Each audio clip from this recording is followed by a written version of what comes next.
शहर वाहतूक नियंत्रण शाखा अकोलातर्फे अकोला जिल्ह्यात क्षमतेपेक्षा जास्त विद्यार्थी वाहून नेणारे स्कूल बस, शाळकरी मुलांचे ॲटो यांच्यावर कलम 66/192 मोवाका अन्वये चालकांच्या वाहनांवर राबविण्यात आलेल्या विशेष मोहीमबाबत अकोला जिल्ह्यातील पोलीस अधीक्षक माननीय श्री बच्चन सिंग साहेब यांच्या संकल्पनेतून व पोलीस निरीक्षक सुनील किनगे, वाहतूक नियंत्रण शाखा अकोला यांच्या मार्गदर्शनात शहर वाहतूक नियंत्रण शाखा अकोला व अकोला जिल्ह्यातील सर्व पोलीस स्टेशन हद्दीत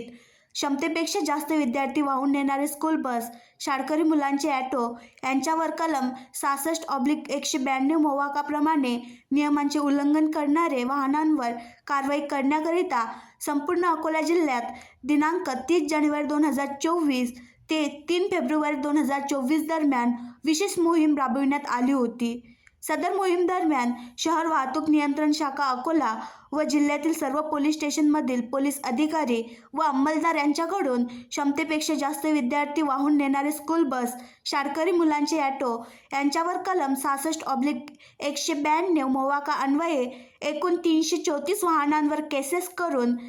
33,40,000 रुपये दंड आकारण्यात आला असून नमूद सर्व प्रकरणे न्यायालयात पाठवण्यात येत आहेत.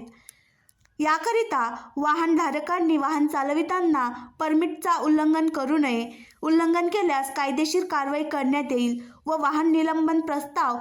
उपप्रादेशिक परिवहन विभाग यांच्याकडे सादर करण्यात येईल. तसेच वाहन चालविताना सोबत वाहनांचे कागदपत्रे बाळगावे, वाहतूक नियमांचे पालन करावे व आपले वाहनांवर पेंडिंग दंड असल्यास त्वरित वाहतूक पोलीस किंवा शहर वाहतूक कार्यालय येथे दंड भरावा, असे आवाहन माननीय श्री बच्चन सिंग साहेब, पोलीस अधीक्षक अकोला यांनी अकोला जिल्ह्यातील नागरिकांना केले आहे. आणखी नवीन व्हिडिओ पाहण्यासाठी आमच्या देशमुख एक्सप्रेस न्यूज चॅनलला सबस्क्राईब करा, लाईक करा आणि शेअर करा.